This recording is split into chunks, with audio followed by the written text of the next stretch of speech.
1475년 스페인 중심부 카스티아 왕국은 왕관을 둘러싼 피비린내 나는 전쟁에 휩싸였습니다. 국왕 엔리케 4세가 후계자 없이 세상을 떠나자 권력 공백을 채우려는 두 여인이 충돌한 건데요. 한쪽은 국왕의 이복누이 이사벨라, 다른 한쪽은 친딸로 알려졌지만 혈통 논란이 있던 후아나 공주였습니다. 이는 단순한 내전이 아니었습니다.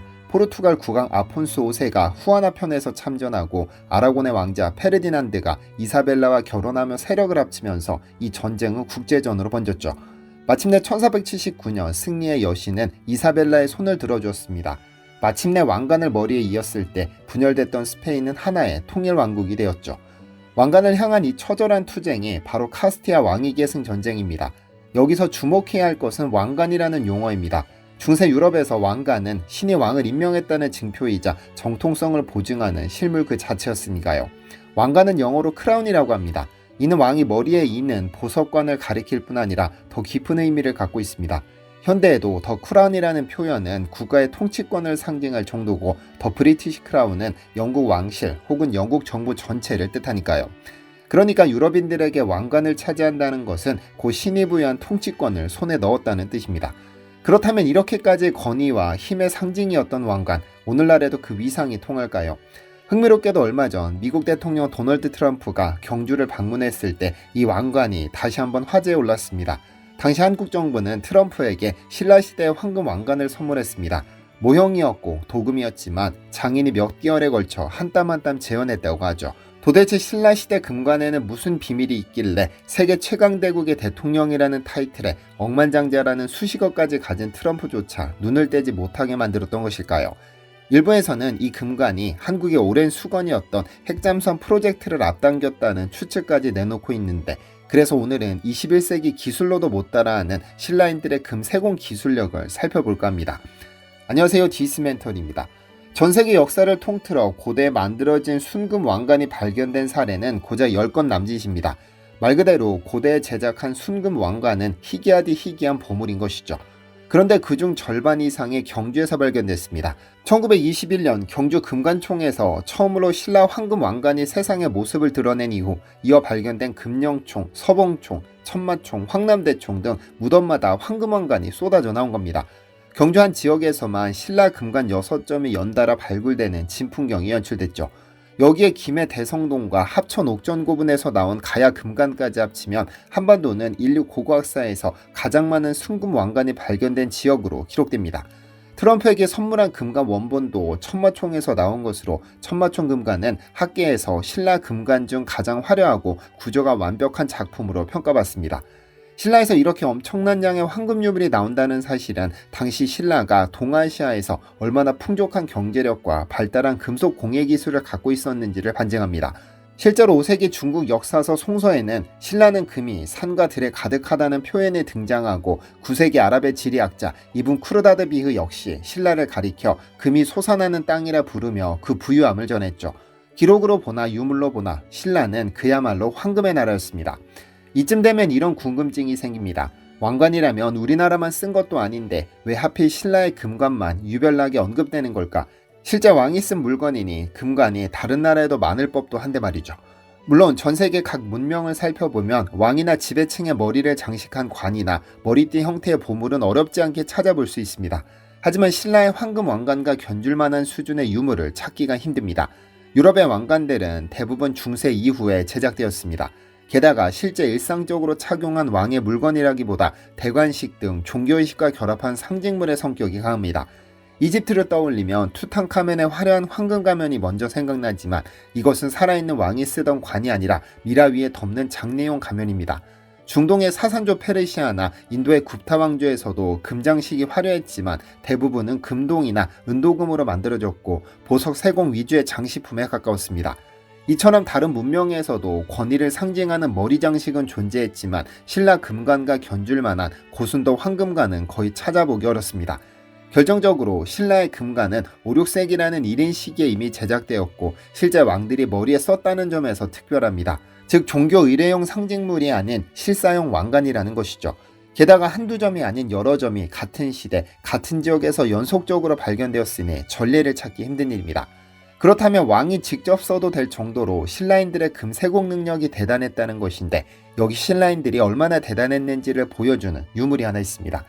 지난 2016년 11월 경주 동궁과 월지를 발굴 중이던 국립경주문화재연구소는 조사 막바지에 이르러 충격적인 물체 하나를 발견했습니다.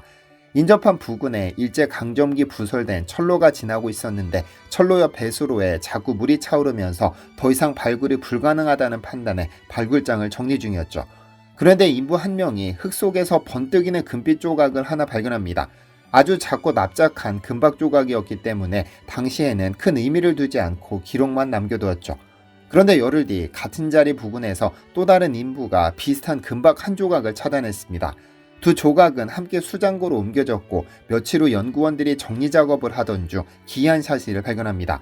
두 금박이 쌍둥이처럼 문양이 맞아떨어지는 한 몸이었던 겁니다. 조심스레 이어붙이자 하나의 그림이 완성되었죠. 가로 3.6cm, 세로 1.17cm, 두께 0.04mm, 무게는 겨우 0.3g. 하지만 그 미세한 금박을 현미경 아래로 들이민 순간 조사관들은 숨을 삼켰습니다. 1300년 전 신라 장인이 새긴 초정밀 그림판이 그 앞에 펼쳐졌기 때문입니다. 현미경 속 세계는 믿기 어려울 정도로 정교했습니다. 굵기 0.05mm, 머리카락보다도 가는 선들이 서로 겹치지 않고 수백 겹 겹쳐져 있었습니다. 그 선들로 새긴 것은 화사하게 핀 꽃과 그 위에 앉은 한 쌍의 새, 암수 두 마리가 서로 마주보며 날개를 살짝 접은 모습이 생생했죠. 금박 위에 새겨진 그림은 바로 선각단화 쌍조문 금박, 신라 장인의 숨결이 살아있는 세계 유일의 미세 금조각 예술품입니다. 그 기술력은 단순한 미술의 경지를 넘어섰습니다. 분석 결과 이 금박은 99.99%의 순금으로 만들어졌습니다. 불순물이 거의 0에 가까운 초고순도 금정년 기술인데, 이는 현대공학으로도 구현이 어려운 수준입니다.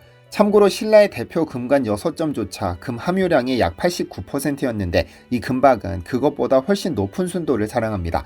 1300년 전 신라 장인이 어떻게 이런 정년 기술을 확보했는지는 여전히 수수께끼로 남아있습니다. 신라 장인은 순금 0.3g을 두께 0.03mm까지 얇게 펴서 금속 캔버스를 만든 뒤 조금, 즉 금속 표면에 선을 새기는 기법으로 그림을 새겼습니다. 0.05mm보다 가는 선을 자유자재로 다뤄 새 깃털 하나하나 꽃술의 미세한 결까지 표현했는데, 꽃술과 깃털 사이 간격은 불과 0.1mm 미만. 현미경 6배 확대를 해야만 전체 형상을 볼 수 있을 정도였습니다. 국립경주문화재연구소는 보고서에서 이렇게 기록합니다. 당대 전 세계 어떤 문명에서도 이만큼 정밀한 금속 가공 기술은 확인된 적이 없다. 실제로 현대 기술자들이 복원에 도전했지만 결과는 실패였습니다. 국가무형문화재 김용훈 조각장을 비롯해 국내 최고 수준의 장인들이 도면을 확대하고 현미경 아래에서 미세 철필로 새를 새겨보았으나 신라 장인만큼의 자유로운 선과 균형감을 구현하지 못했습니다.